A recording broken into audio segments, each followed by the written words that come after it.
Hello, I'm in a 2014 VW Passat. Today I'm going to show you to engage and disengage your parking brake. So right here is the lever we're going to pull up and pull down. So right now it's disengaged. And if you want to set the parking brake, we'll push this button and lift up and then release that button. So when it's in this up position, the parking brake is now engaged, so it's on. And if you want to release the parking brake here, we'll just push this knob again and then lower it. And now it's disengaged again, so no more parking brake.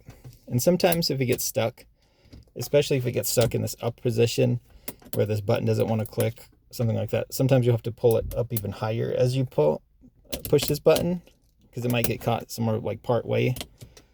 But yeah, just pull it further up, and then it should let you release it. But that's it. I hope this is helpful, and I hope you have a wonderful rest of your day.